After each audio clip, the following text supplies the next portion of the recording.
Good evening, everyone, and welcome to Social Flight Live. I'm Jeff Simon. We have such a fun and wonderful show for you this evening. Actor Robert Hayes from Airplane the Movie is here. So can't wait to get him on here. He is a wonderful, wonderful individual with some amazing stories. Before we get started, a couple quick things. First of all, we are nearing the end of our Fly to Win challenge on Social Flight.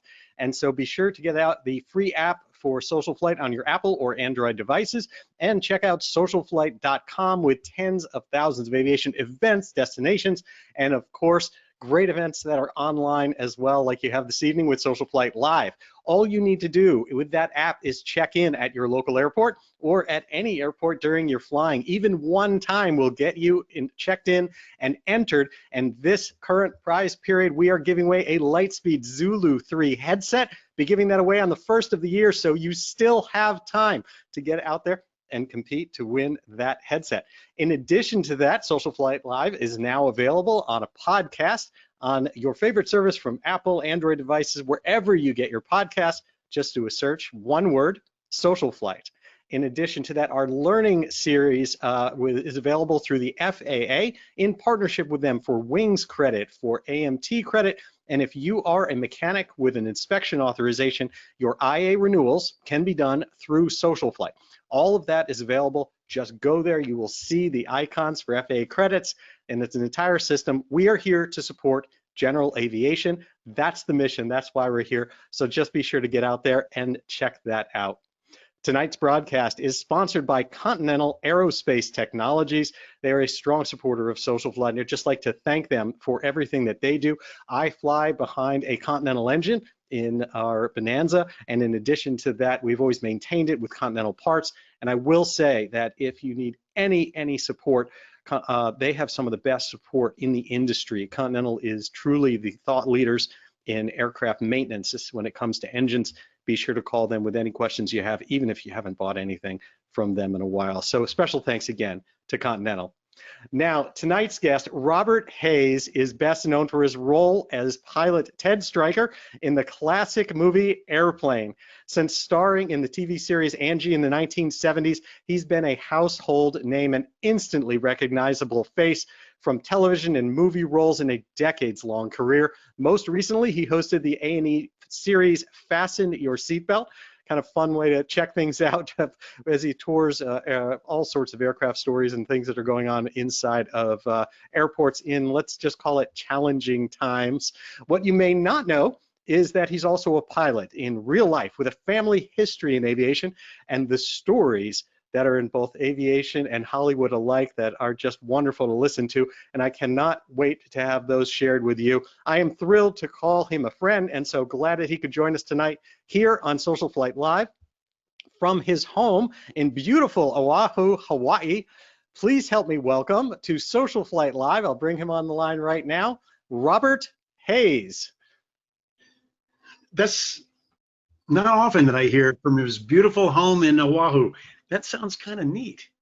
It does. Hey, thanks for joining us tonight. I really appreciate it. This is fun. This is a lot of fun. Yeah. I have to say, every time that we speak, I just sit there and go into a trance of listening to story after story. Just, you have led one of the most fascinating and interesting lives I have ever conceived of. Really? Yes. God, absolutely. Like what? I don't know. Let's see. Take us back to the beginning. Tell me, first of all, how you got involved in acting and in Hollywood. Where's the genesis of this, that all this came from? And then we'll talk flying. Well, Dad was a Marine. He was a career Marine fighter pilot. He was in World War II, Korea, and Vietnam. We traveled. I've been across country 15 times by car growing up. I lived in Turkey for 3 years. It was supposed to be 2, but we really loved it, and so we got to extend it for a year. The Marines rarely get to take their families with them overseas, so that was great that we were able to go. You know, it's not like the Army or the Air Force. The softer agencies. I can see the But comments rolling in now. yeah, I can see all the Army guys with the hair going up. "Arr, hate that guy. Never did like him. I understand why now. But uh, so we were. I was born in Naval Hospital, Bethesda, Maryland, which I think is so old it's probably condemned by now. And uh, we wound up in my senior year, going from Newport Beach, surfing and living on the beach and having a great time, to the middle of the United States. The furthest you could get anywhere from the beach, and so that was kind of harsh. But then we wound up getting horses, and that became a whole new lifestyle. And while I was there, uh, a guy, I was working at the stables as a stable boy and taking care of the horses. And a guy had a horse, and he also had no, he didn't have a horse. He had a dog. He had a Weimaraner that he kept there because he didn't have any place to keep it. So he rented a little area for the dog. And we became friends, and he was a young Air Force officer or something.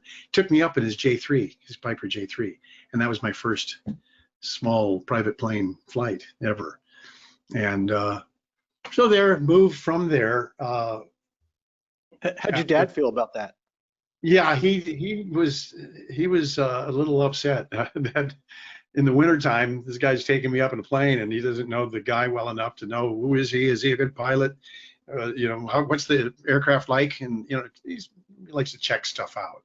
So and like I mentioned, he might have been a little ticked that he wasn't the one that took me up first. Maybe, I don't know, but anyway, it was so fun. And like I had mentioned to you once before, to me, later on when you're watching Jimmy Stewart in The Spirit of St. Louis, I have these memories of going up in that little J3 and feeling like that's what it was like. So barren and just, a little yoke stick. And I don't even know if I had any. I think there was one or two. I think there might have been a oil temperature gauge in the back there, and it had some throttles, but that was mostly up, what he had up there. And it was just neat. It was so neat. But anyway, then I started Omaha University, and then we moved again, and this time back home. But instead of Newport Beach, someone was renting the house, and we had horses. So and my sister was going to school in San Diego, so we went to San Diego. And I went to the junior college just to get in because it was so late. I was a transfer student, and right up just about time for the school to start. And the only thing open for me was beginning acting. So I took that just to get in the school. Wow. And then it was so much fun. I just loved it. So I just kept doing it. Did you, literally, was it just that's all that was available? You hadn't thought about acting before that? Yeah, no. There was a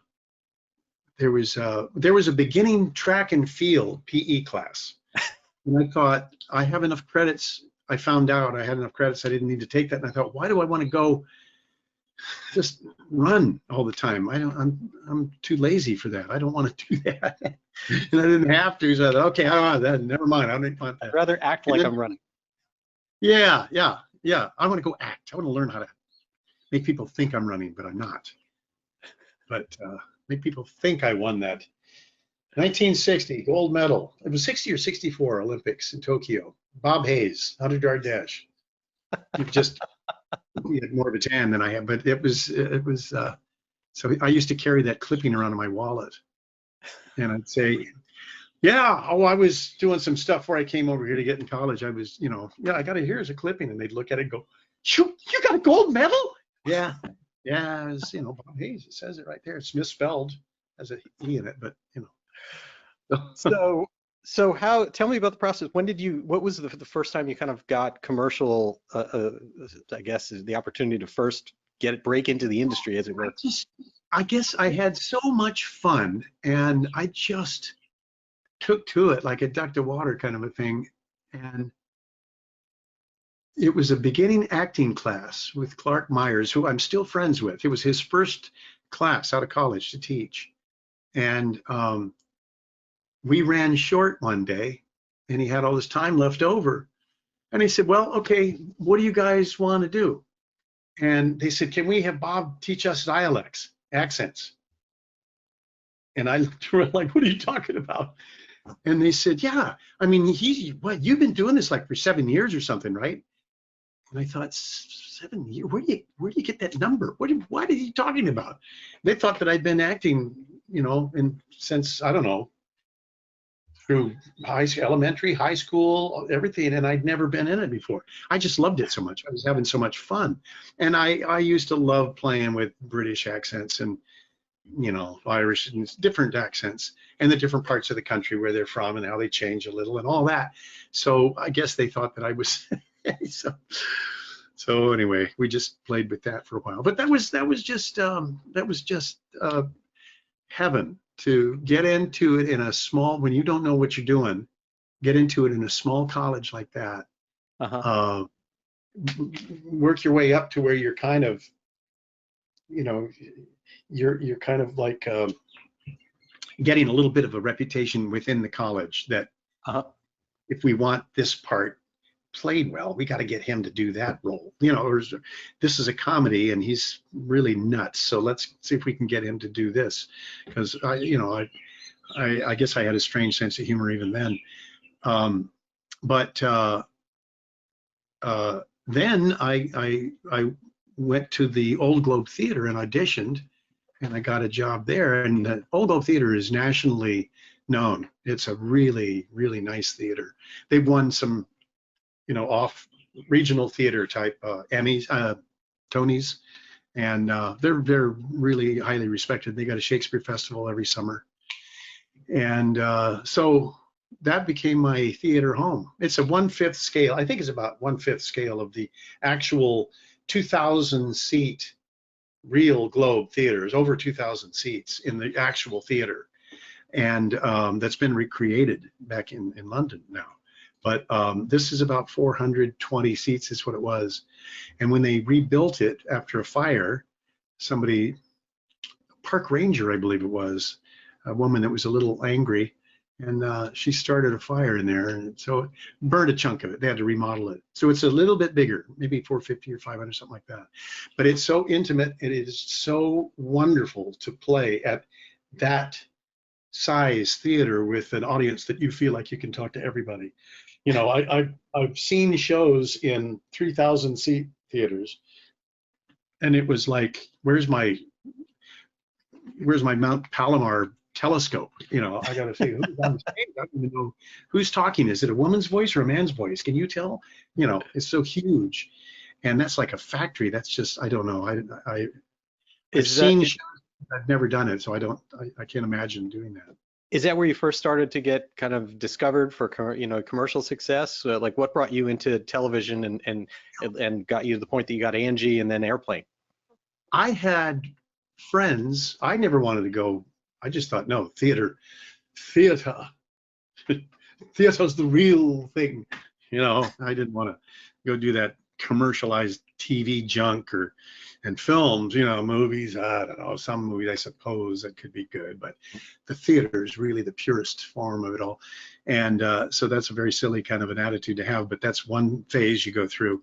And I had friends that said, I'm going up to LA. I'm going to give it 2 years. If I haven't made it, I'm going to get a real job. What kind of attitude is that? I figured, we're actors till we're no longer actors. How do you know that you're going to be no longer an actor in 2 years? You're just going to give it up. It just didn't make any sense. And another friend went a year before me, and I thought, well, good luck. And I was doing a play, and I was thinking about what we get paid. And these people come from the Guthrie Theater in Minneapolis, and a lot of them came from ACT in San Francisco. People came from New York. And these guys are getting, the big people were getting like $500 a week. And so I thought, wow, $500 a week. I was getting $45 a week because I was just a cheesy little, apprentice. And $500 over 10 times what I'm making. I could live on that. And then I got to thinking about it.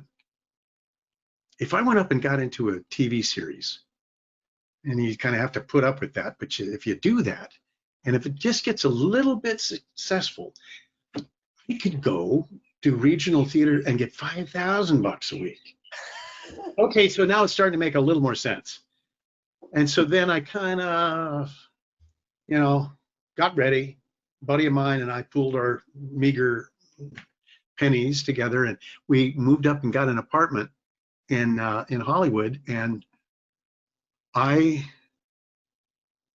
had done a small bit on a show called Harry O, and it was shot in San Diego. And the casting director was a guy from a very famous family. It was Eddie Foy, and the Eddie Foy and the Seven Little Foys. Eddie Foy was a big vaudeville actor. When he had his kids and his wife died, he's got to take care of all these kids, and they were 7, all went down to the one little one that wandered all over the stage that didn't know what it was doing. And it became by accident, such a slapsticky, goofy show that people went crazy for it. And it became Eddie Foy and the Seven Little Foys. And it was a huge hit, big, big hit. The grandson of that Eddie Foy became a very well-known casting director, and he cast me in that Harry O in San Diego. And he said, when you come up to LA, look me up. Well, I went up to LA and I thought, I don't want to bother the guy. So I was looking around, what do I do? And about 2 weeks later, I just gave him a call and said, well, I'm here. And you said call, so I thought I should. Well, where you been? Where you been? Can you be at so-and-so tomorrow? Huh? Yeah, sure. And so the next thing you know, he's casting me in all these little Sunday morning soap operas, things like Lamp Unto My Feet and whatever all the other shows were. And they were very kind of, the cop is having a hard time at work and his family is falling apart, and then he finally realizes this is what'll pull me through, and is a kind of a spiritual message at the end of it, but it's a little drama, soap opera kind of things.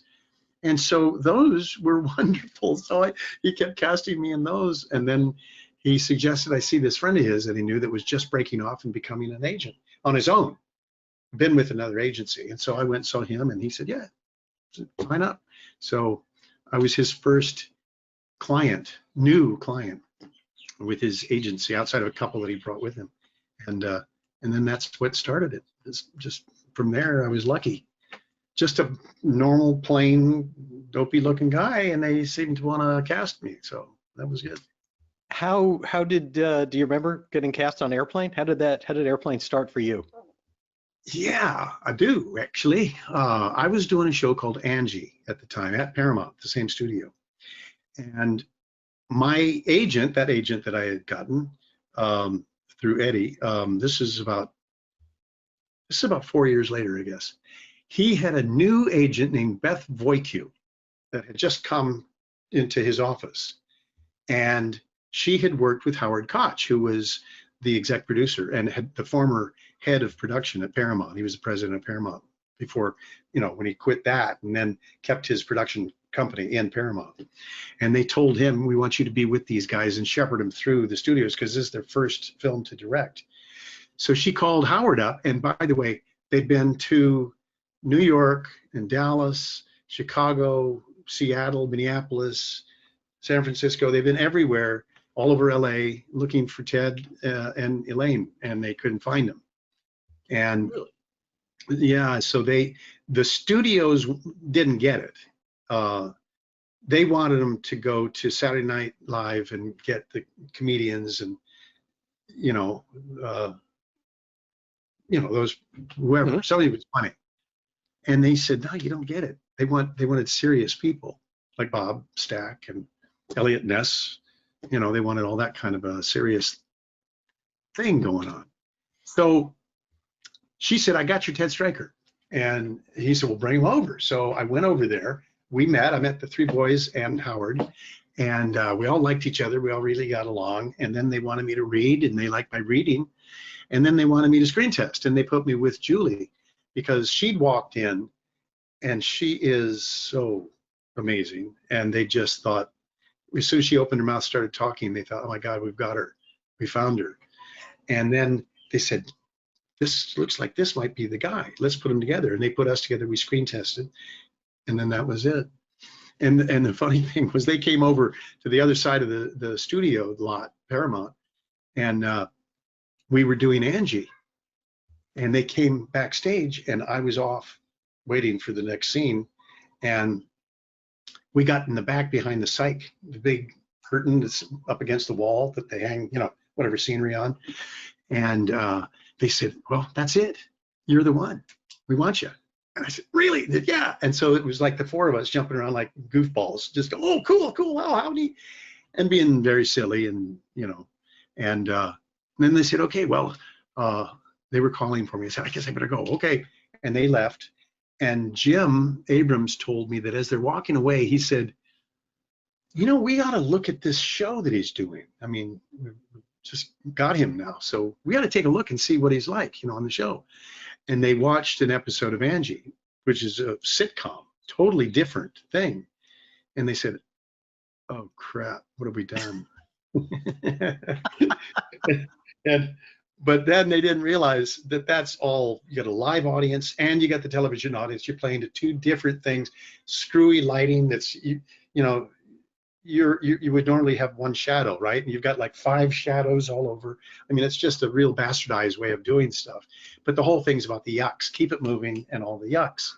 And the live audience with the laugh track flown in there on top. And so we started working, and every day Beth would come over because it was her little baby. She was so proud of having got me on, the thing. And every day they'd run up to her and they'd say, thank you, thank you, thank you. It's great. I think they were so relieved that I was able to do what they wanted, and it wasn't the Angie yucks kind of a thing instead. So not just a sitcom. Yeah. I remember you telling me when you were filming of talking to of your John Travolta and some of that stuff. Tell us that story. Well, Donna Pescow, who is still one of my dear close friends, she and her husband Arnold and their son Jack, and Donna was in Saturday Night Fever with there was an earthquake. Did you see that? No, she was in Saturday Night Fever as one of the gang. She was the girl that they all jumped in the back seat, and they were all, yeah. And anyway, she took me across the lot because her buddy Johnny, she wanted to introduce us, and he was filming Urban Cowboy.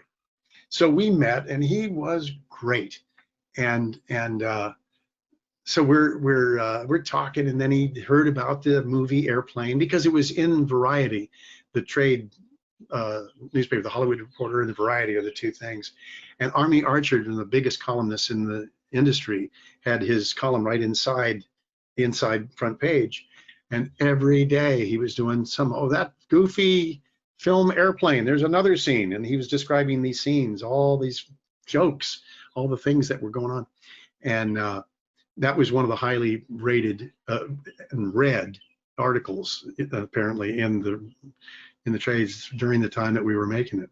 So she took me over to him and said, Bob, here's John, and John, Bob. We were laughing and enjoying each other. And then he got to talking about Airplane because he's a pilot, and I had by that time gotten my license. And so they called him because it was time to get back to work. Lunch was over, time to get back to work. They said, okay, John, we're back. And he said, okay. He started to leave, and I said, oh, another scene. And he said, what? And so I'd tell him this other scene, and we'd laugh and laugh and laugh. And they said, okay, John. He said, oh, okay. And I said, oh, there was another scene. And he what? And I would tell him, we'd laugh and laugh. And this went on about 5 times, and they kept getting a little more, John, come on, John. And finally it was, John, get out of here. Where are you? Oh, we got. And I said, there's one more thing. And he said, what? And I was going to tell him about the dance sequence. Oh, the Saturday Night Fever dance sequence. And I said, I'll tell you later. And he said, okay. And then he went in. I just thought, no, maybe I better hold off on that one. So, let him see that one in theater. Yeah. And then he can say, wait a minute, what the hell were you doing with my dance moves there? We had 2 guys, Joe and Lester. At least I got their first names. I'm trying to remember. It's like Joe Donahue or something like that. He was a staff choreographer at Disney. for all their musicals. And then Lester was one of the guys on Saturday Night Fever that created the whole thing. And he was the guy apparently that gave John a lot of the moves and the sense, the feel. So we had lessons with him for a couple of weeks and choreographed the dance moves, which, by the way, when we got on the set to do it, and I throw my hat and walk over there, and it comes back and hits the bartender in the head, and he's looking at the guy next to him like, what the hell? Then I walk out to her. That's the way we do the dance, but the camera was over here. And they said, what are we going to do? Wait a minute, this isn't, it's backwards. We can't, what are we going to do? And I said, well, how about if I come up to her, I look at her in the face, she looks at me, we stalk each other like animals. We get around and we're in the right position. Then I take off the jacket, throw it, strike the pose, jacket hits me, and then we start dancing. And they said, let's try it. And we did it, and it was perfect. So that was my idea. Saved us because we were running out of time at that time. So it was like, oh, that was good. So then as we're doing the dance, then Jim said, I'm doing the Gazatsky, the Russian dance, with the legs going out, and then both legs go out. Someone actually asked me, they said, how did you do that? And I said, it really worked out. I said, you did? They couldn't see the wires that are holding me. No, I mean, that's impossible to kick your legs out. So he said, can you juggle? And I said, yeah. And he threw in some oranges or balls or whatever it was, and I started juggling on the spot. I was going to ask you that. Did you actually know how to juggle before that, or did you do that for the movie? When you just cut to a few years before, when I was at home, I guess about 7 years earlier, we were building my folks' house, adobe, making it out of the dirt, making the hinges on a forge. It was great.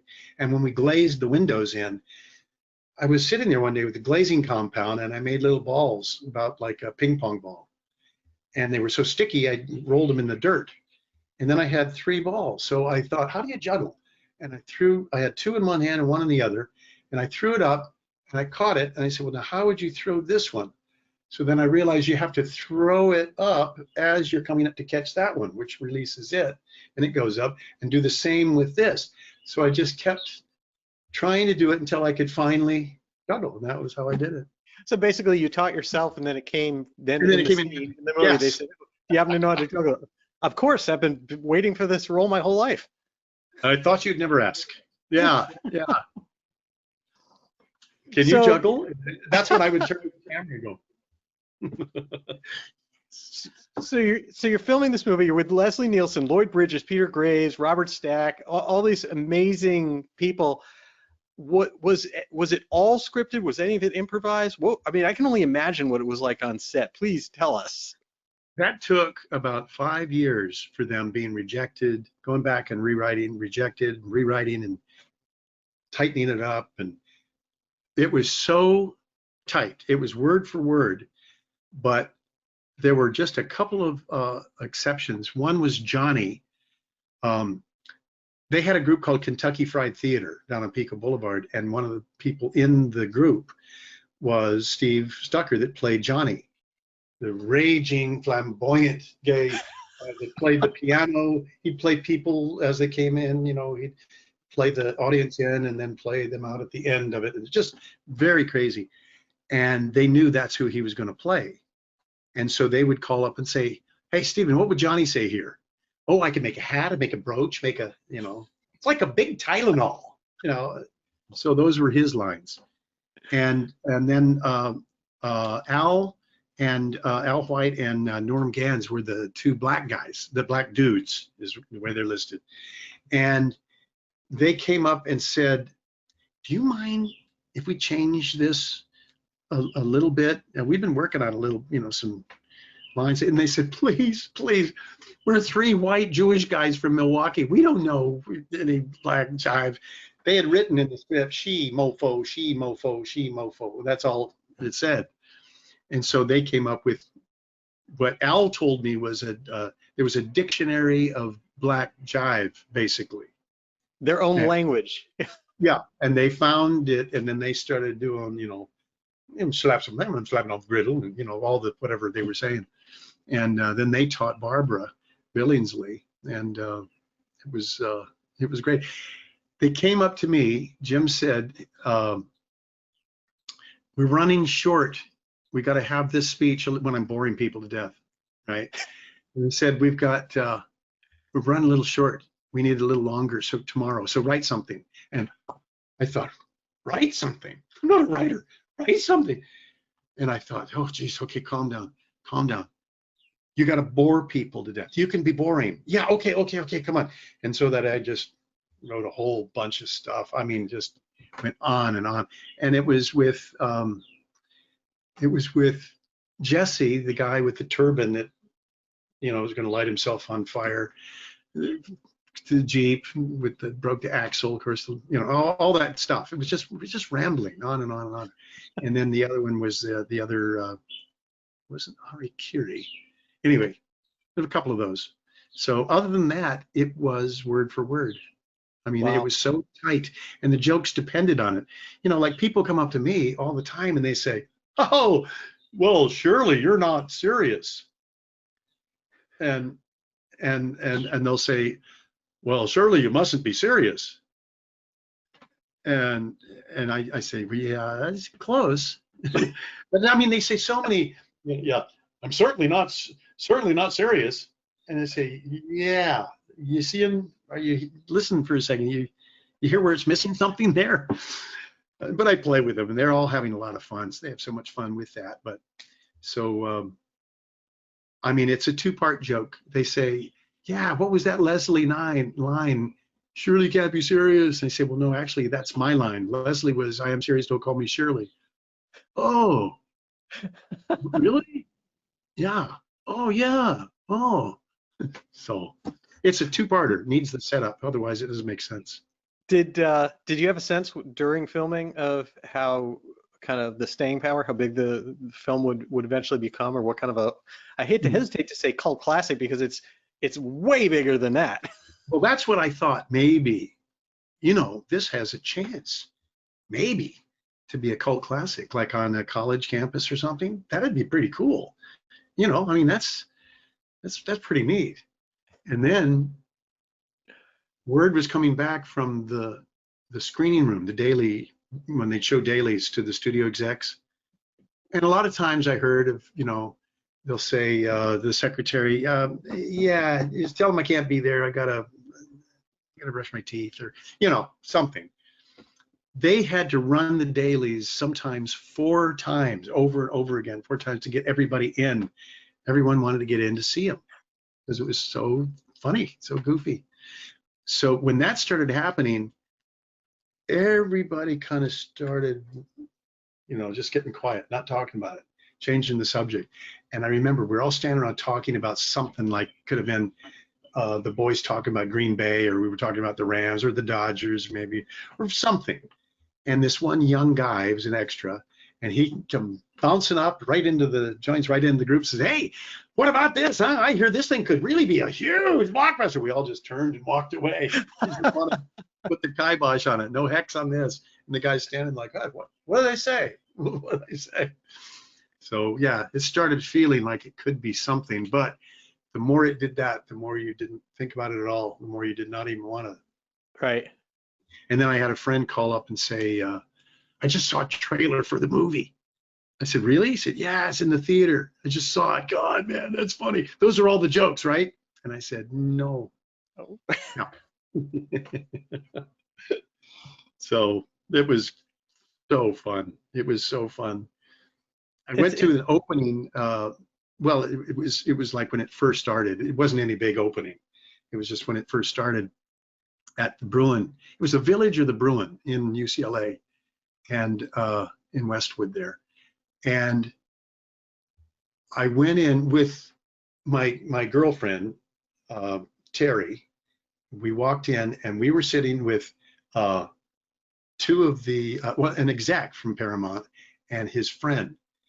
And as we sat down, we're sitting in the very back row up against the back of the theater, and a family comes in. You could tell who it was, just you can see the relationships. There's a man and his wife, and then another woman that was the sister to one of those the aunt to the kids, and then the kids. So they come in, the sister, the aunt, looks at me because Angie was out, and Angie was kind of having a bit of a good run, and she looks at me and then turns away and then sits down. And then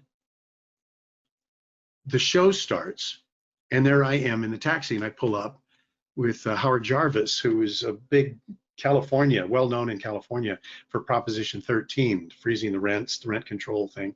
And he was a big deal. So that's a very local joke. But I pull up, he gets in, and I set the thing, and it says starring, and I have first billing there, Robert Hayes. And she sees me and then sees the name, and she turns around and looks at me, just looks right at me, goes, and then turns back around again, like she caught herself that she had done that. And so that was funny. And then when Julie's walking down the hallway, and I think it was that when I say I want it to be the way it was, don't you remember? She says, memories are all that I have. I remember how we used to run along the beach and how I used to sit in your face and wriggle. And when she said that, this was the husband. He was in front of me, and this was how long it was. Said, I used to sit in your face and wriggle, and it was, did he say what I think he said? That long of a pause. And I just about fell out of my seat, and they're turning around and looking at me like, what's going on here? It was very, very funny. Very funny. I mean, it feels like some of because we just recently, we watched it again, I did with my kids, and there are a lot of films that you think back on as when you saw it in your youth or anything like that, and you're like, oh, we got to see it again. And then they're a total disappointment. And when you watch it again, like decades later with your kids, this wasn't. Oh my God, Airplane just has you rolling on the floor, and everything. In fact, the only thing that it's almost like a guilty pleasure, because there are so many jokes there that you think they could never do this now. This is hilarious. Well, they asked David Zucker. It was several years ago when we were doing one of those question and answer things, and the press would be there and they would interview us in that little city wherever we were. And he just used it again recently, but it's his go-to line when they say, "Could you make Airplane today?" And he said, "Oh yeah, without the jokes." And it's true. It's just so without autopilot. Yeah. It's just so overly politically correct. Everything is, and everything offends everybody. And so it was so much fun to be in on the last big hurrah of being able to offend the entire world. It was great. If you don't leave anyone out, greatest accomplishment in life, Bob. I remember when we got to it, just really offend everyone. It was great. What? Wait a minute. What? Does that go on your headstone? Yeah, why not? Like Leslie's on his headstone, it says "Let her rip." That's what's on his headstone. His final joke. Yeah. He had that little fart machine, and it was. He used it all the time. When they call me up to the cockpit, Lorna Patterson played Randy, the other stewardess, and she said, when Jesse's about to immolate himself with the match, and she says, could you come up? There's a problem in the cockpit. The cockpit? What is it? What's the little room the pilot sits? But that's not important right now. And then I think, well, and I look at Jesse as though, I know you really want to hear the rest of this story. And he's just there with the match, getting ready to fire himself off. And I think, okay. And I get up and he goes, oh, blows it out, puts it in his lap, and the explosion happens.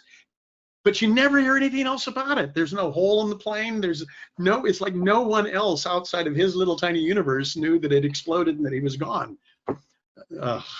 So when I go to the cockpit and I say, both pilots, Mr. Stryker, can you land this plane? Surely you can't be serious. That was the first time that we say that. And it's a two shot of them, of Leslie and Lorna, and a single on me. And I say, surely you can't be serious. I flew single engine fighters in the war, but this plane has 4 engines. That's an entirely different kind of flying. altogether. And then altogether they say it's an entirely different kind of flying. The whole time we're shooting their 2-shot and we get all of that done. Then we come around and we're shooting me, and he's off camera. Mr. Stryker, can you fly this plane? My whole scene. He didn't do it over my lines because that would have had to be looped. We couldn't, it had to be clean. But on his lines all the way through, he was just farting his way into heaven. And he brought a whole box and sold them for his friend that made them. Sold them to everybody, the cast. Everyone had those. Being the tinkerer that I am, I was determined to make my own. So I went home and got a motorcycle inner tube and cut it and made my own. But it got to the point where Jim and David were in the booth or in the trailer if we were on location or wherever. On the stage, they were in a little booth. They had the video feed, and the monitor taped off so they could see exactly what was going to be on the screen, the movie screen. And if you didn't have the tape on there, they would see all the stuff over here that the camera operator can see. So if something comes in, then he can kind of adjust it so it doesn't come in, or if he needs to adjust it to get it all the way in so it does come in, he can see all around it. But you don't want to see that if you're just concerned with what's going to be on the movie screen. So they're in there, and David was out Jerry was out like a regular director with us. And it got to the point where the camera crew, the sound crew, everybody had them. The AD would say, okay, roll sound, and you hear rolling, and they'd say camera, and you hear rolling. And Jerry finally said, oh my God, stop. Get those things off the set. Yeah, and if I hear one more of those, I am going to go insane. And you hear Leslie over there go,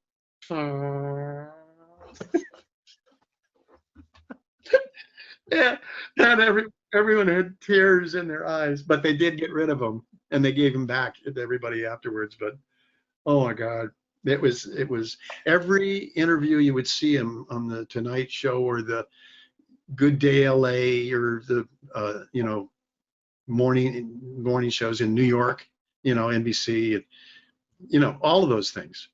He's always he'll lean like this in the chair. He'll say, well, I'll do anything for a laugh. And they just look at it and be gone. I asked him one time, I said, Leslie, how can you do that?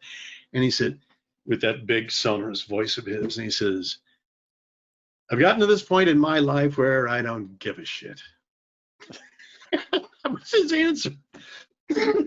He loved being the little naughty boy, Even did it to, they had he was a golfer, he loved playing the golf tournaments. And they had one of the celebrity tournaments in Little Rock, Arkansas. And the mayor of Little Rock hosted a big thing for all the celebs and everyone at the mansion, the mayor's mansion. And he got him and went over and said, Mr. Nielsen, my mother is here. And I was wondering if you could come over and say hello. And he said, well, certainly. Goes over and says, Mom, this is Leslie Nielsen. Well, it's nice to meet you. He had no shame. He didn't care. Whether it was an elevator full of little old ladies that were all whispering, that's Leslie Nielsen. Oh, that's Leslie Nielsen. And it's going up to the 40th floor where the restaurant is. And he starts to do that, and they start listening like, oh my God, did you hear what he just did? And then he keeps it up, and they start smelling something that's not there, of course.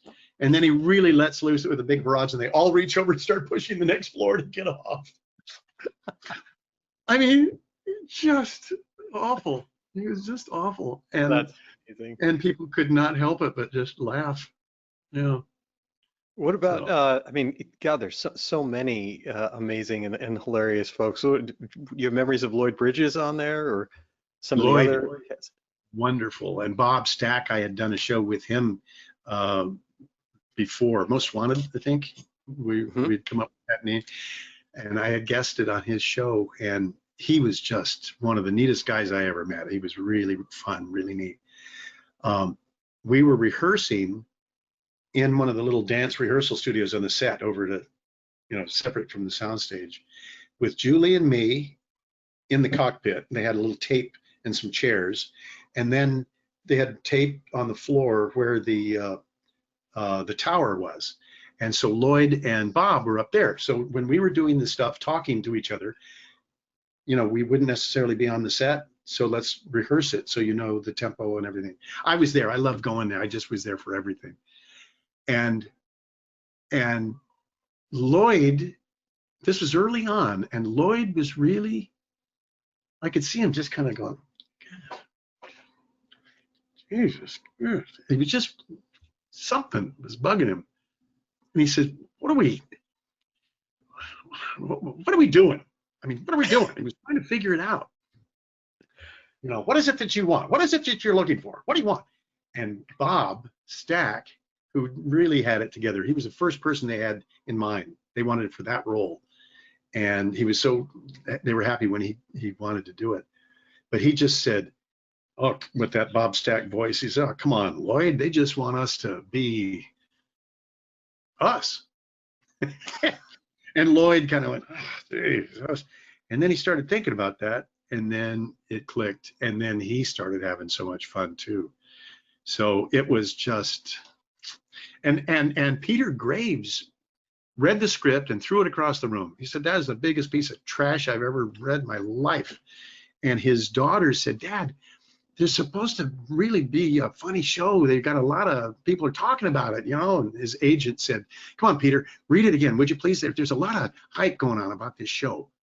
He said, well, all right. So he read it again, and he said, well, I guess I could. And then he started getting into it. And then he told me, and here's a guy who's very conservative, very, you know, the all-American dad, Fury, and Mission Impossible, all those things. Here he's walking in the vegetable section in the supermarket. And he sees this little kid there, and he says, well, hello, Sonny. And the mother looked up at him and grabbed the boy. And he said, imagine all of that, and now here I'm known as a pedophile. That's, God. Oh, it was so much fun. I could not wait to get to work every day. I just couldn't wait to. It was so much fun. Yeah. Wow. And when did you know you were going to be doing a sequel for it? And what was that like? They came out with that pretty quickly, the idea of wanting to do that.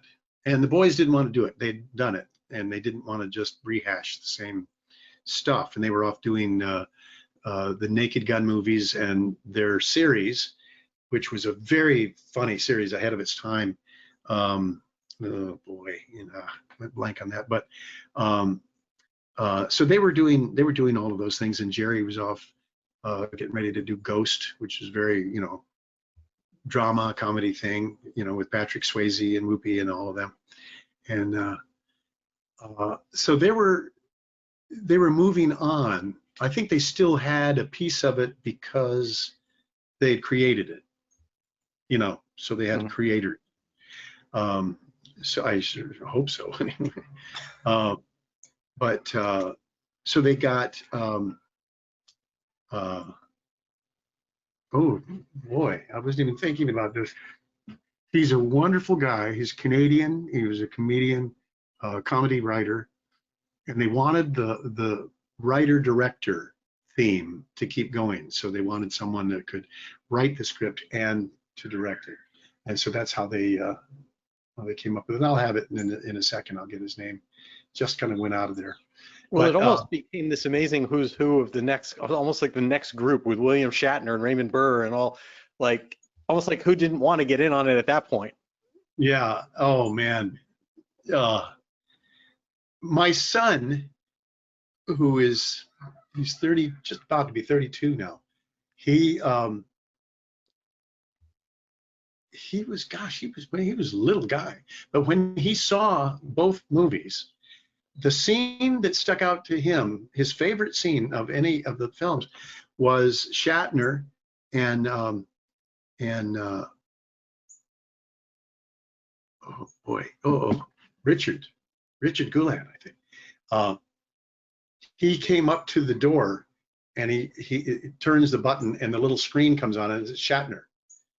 And so he says, the shuttle is, in trouble, whatever. And there's a passengers flying. And he's, what? And then he goes, psht, and the door opens. And he's standing right behind it. And then he goes out and psht, and the door closes again. So as they're walking to the next door, they go, psht, and the door opens. And they walk through it, and they don't say anything. And they look at the door, and they go, psht, and the door closes. And they go, oh. And then they keep walking. And he says, and there's a passenger flying the shuttle. His name's Stryker. And he says, Stryker, Ted Stryker? And he says, yeah. Do you know who he is? He says, never heard of him. That's not exactly true. Once we were like brothers. And that line just got Jake, my son. Never heard of him. That's not exactly true. Once we were like brothers. It was like, oh.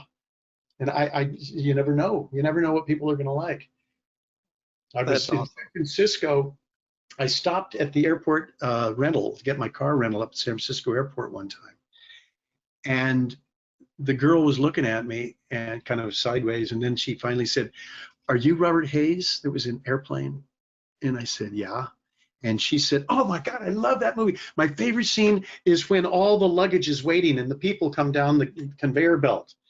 And I thought, oh, that's great. I'll get the car. And she leaves, and I'm thinking, that's a strange, huh? And I turn around, and I'm leaning on the counter, and there's the conveyor belt right there. She sees it every day. So everybody has their own favorite thing, so. Absolutely. So moving on to some flying stuff, yeah, I remember you also told me a story of going to lunch with John? Oh, Johnny called me up one time. He says, hey, you want to grab some lunch? I said, yeah. And he said, okay, I'll meet you at Van Nuys, the airport. And I thought, yeah, I love the airport cafes. I just think it's kind of like you get bacon and eggs, or you get an egg salad sandwich or whatever, and they're always just the best. It's like your grandmother just made them. They're just the best. And so I said, okay, cool. And I got there, and he said, meet me over at such and such. And so I got over there, and I went in, and he said, oh, great. Okay, yeah, come on, let's go out. And we went out, and we were walking outside, and I said, where are we going? He said, over to the plane. We got on a citation. And I said, well, we're going to the cafe. He said, yeah, it's my favorite cafe. It's up in San Jose. Oh, okay. So we got in the seats and flew up. He had his pilot with him. It's a two-pilot. That particular one was a two-pilot. And so he had his pilot on staff. And so he would just sort of, be there as his co-pilot, but John would fly the plane. And then I took over as co-pilot. And, having, of course, my single engine land, I was perfectly suited to fly a citation. Yeah. So, yeah. That's absolutely awesome. You told me you got your license back in like around 79 when you were filming Angie, and when you got did it know that you were getting your license or testing for your license or something? Oh, I didn't want to say anything. I didn't want to give them a chance to say, oh, you can't do that. But I could do it as long as they didn't say you can't do that. And if I wasn't going to tell them, I thought, yeah.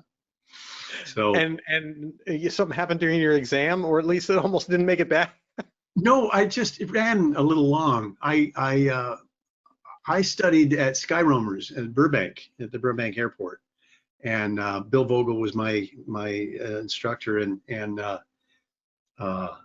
he got a friend's Mooney, borrowed his Mooney, and flew us over the hills to Santa Monica. And very famous old aviatrix, Claire Walters, that started that Powder Puff Derby, I think, Palm Springs, whatever, and set some world records flying, all kinds of neat stuff. Really, just a tough thing. I think she was bow-legged because she'd broken her legs parachuting or something. I don't know, something like that. But it was so wonderful, a wonderful, wonderful woman. And she was gave me my oral exam and my check ride. And when I went in there for the oral, there's a guy sitting there. He's got his little suit and stuff, and And I thought, oh, it was a friend of hers. And I thought, well, how do you do? How do you do? Oh, it's nice to meet you. And I was waiting for him to leave so we get started. And he said, yeah, well, go ahead. And so she starts in, and I'm thinking, oh, okay, well, so she's asking me these things, and she's asking all sorts of stuff, and I'm answering everything. And then he started asking questions, and I thought, oh, yeah, well, and then I'd answer those. And then he was asking me things, and I thought, oh. So I Who is started this talking guy? empirically around this whole thing to getting to the center of what I thought the nugget was. And I figured that during the course of all that, maybe I covered what it was that he was asking. And sure enough, I did. And he'd say, yeah, yeah, yeah, okay. Yeah, keep going. And so, and then she said, I'm so sorry when he left. I'm so sorry. He's the FAA instructor. He just comes unannounced. He pops in on us, and I never know when he's going to come. And he hasn't been here for a long time, and I just have forgotten it. Here he is all of a sudden. So I'm sorry I had to be so rough on you. And I thought, oh, well, did I pass? He said, yeah. I said, well, then it's fine. That's good. We did our check ride, and then had to get a ride back over to get my car in Burbank and then drive back over the hill. So by the time we finished, I think it went a little longer too, because he just made it even, stretched it out a little bit more. And so that's why I was running a little behind time. I got a call. There were early cell phones back then. I got a call on my cell phone, and it was hey Bob, where are you? Call time is like, in 5 minutes or something. And I said, yeah, I run a little behind. I'll be there. Well, what's happened? And I said, nothing. It's just my engine fell out of my car, but I'll be there. Okay, well, just get here as soon as you can. So they knew I was just going to, be a wiseacre and not answer them directly. So I got there, then we finished. That was taping day. If I crashed, they'd be saying, "Where's Bob? We've got a show to tape here." So it was fun. It was really neat. That's fantastic. And I Yeah. know, so you have stayed somewhat involved in aviation. I know that you kind of came up through a whole bunch of single engine aircraft along the way, and even got a little rotorcraft time. Yeah, about 30 some odd hours towards my helicopter rating, and it actually came in handy. I just remembered I was doing a film in Malaysia with Peter Weller. It was a buddy picture, mercenaries out in the jungle. We're running from the corrupt government troops, and we get to an airport. They had this guy's 310, a Cessna 310, and they said, okay, we got to get this shot, and then we've got to, you guys will run and you'll jump in, and then we'll just cut to it, just take it off. And I think, well, do you want me to just start it up and taxi out of the shot? Can you do that? And I said, yeah. So, and I just looked at the manual real quick, and I said, oh yeah, well, sure. And then I just got everything just got everything running, and I taxied us out of the scene, and then got the owner to get in it, and then he took off, and somebody else sitting in there said photo doubles, dressed like us, and then they took off, and that was the shot. And then we opened it up and had the screen in the back for the sky, and the psych in the back, and then they filmed the scene in there, and then turn it around and film it the other way, and turn it, and that was it came in handy. If you know, oh, this is simple, this is this, and this is, I can just do this and do it safely, sure.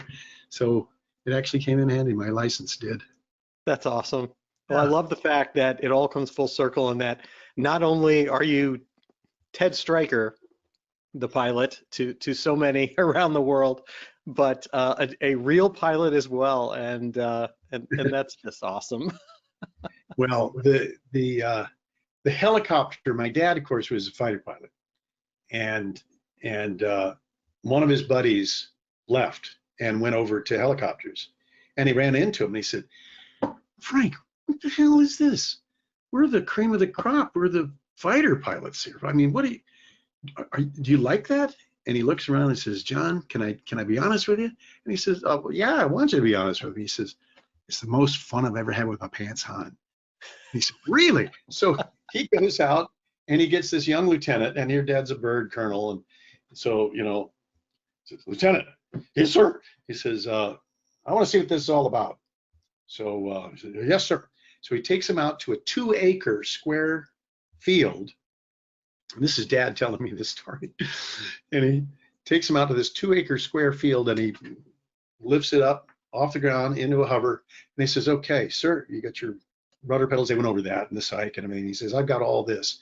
I just want you to pay attention to the psych. And you don't worry about the rudder pedals. Don't worry about the collective, the throttle, nothing. Just you hold on to that, and I want to see if you can just keep it right here in these 2 acres. And Dad looked at him like, you wiseacre, kid, huh? And the kid is sitting there like, sure. And so Dad's sitting there, and he's just holding it. And then it starts to move a little bit, and he yanks it over this way, and it goes way over, and he yanks it back. It's way over, and it's flying everywhere. And the guy grabs it and brings it right back down. And he says, okay, sir, let's try it again. And Dad's looking, I'm going to get you, kid. I'm going to get you for this. And it was so. Now, on the other hand, I was lucky that I had a guy who was a very famous aerial photographer for films and stuff. He would use his Jet Ranger. His name was Bob Lockwood. And we were doing a film in Iowa. And while they were filming some of the movie here, I went out with him in the helicopter, and they drove out my 450 SL that I was supposed to be driving in the movie. And they had a photo double. No, they had me in it, but they drove me out in the plane, flew me out in the plane, and he let me take over the cycling. I said, well, I got my pilot's license, but I've never done any plane. So what do you do? And he gave me some little tips, and they were so great. Put your arm on your knee and hold it just like between 2 fingers, that light. If you want to turn that way, you turn your head. You turn your head that way. And that's how little it took. Now, of course, if you need a little more, you put a little more into it, but that's how little it took. And it, forward, backward, it's just the movements of that. And if you've got your arm resting here, then it's not going to be out like this. It's going to be right there where you can do the tiniest little movements. If I'd told Dad that, he would have, had I known that way back then, he would have had a totally different experience. But I got it right down there, everything. And the guy said, you're doing a great job with this. This is really good. So then when I went and had my gift, I told you, from my friend, we used to give each other gifts and try to outdo each other. And he said, okay, I've got my add-on now for helicopters. So I want you to start flying these things. I said, yeah, I don't know. I'll get around to it. I'm giving you the gift of helicopter lessons until you can solo. And I said, okay, all right. So I had this Army helicopter instructor, and he gotten out of the Army, and now he was doing it privately. And we flew out, and you have to see whether or not you can solo. You have to be able to put it in a hover, 2 feet off the ground, take off, fly up in the pattern, set it 60 degrees, come down, hover at 2 feet, and then set it down. And then, go around the cones they've got there, and then go around to this one and go around it, and all those kinds of things. So I did that at 2.4 hours. And he said, I have never, even in all of my time in the Army, in civilian life, I have never had anybody do it that fast. And I said, okay, but don't tell him yet, because it's until I solo. I want him to keep paying. So we got back, and my buddy was there, Joel was there. And he said, yeah, so how's he doing? He says, yeah, he's doing good. He's doing good. Yeah. And I just kind of was thinking about it, and I said, go ahead, tell him. And he said, what, tell him that? I said, yeah. And he said, I never had anyone do it this fast, but he just took it up to a hover, flew the pattern, came back and landed. 2.4 hours. Never had anyone do it that fast. And I saw Joel's face just go, because it was quicker than him. And I said, okay, that was worth it. I'll pay now. I'll pay until I solo. That's awesome. We were terribly mean to each other. Yeah. Before we go though, you told me a story about this helicopter pilot though, and another famous person that you did an impression of. Well, he loved Dudley Moore. He used to do Dudley Moore, and I met Dudley, and I met Dudley, and I don't know if you or any of the audience would know, but they did in Beyond the Fringe, which was the group that Peter Cook, Dudley Moore, Alan Bennett, and Jonathan Miller were in. And they did a thing called The Great Train Robbery. And when I met Dudley at this big event, some big party, and I said, I saw him, and we met, and we'd met like for a minute at Paramount Studios. Our producer that produced both things that we had done introduced us, and it was so fast. So it was sort of a, well, hello, kind of trying to remember all of that and everything. And then suddenly I said, the great train robbery of over 3 million pounds continues to baffle the British police. And he instantly said, good evening. But we have with us in the studio this evening, Sir Arthur Gappy, first deputy head of New Scotland Yard. Good evening. And I'm going to ask you, and we went on and on and on with this whole routine. And it got to the point where I was thinking, oh shit, what's the next line? And Dudley turned to all the people standing around and said, my God, he knows it better than I do.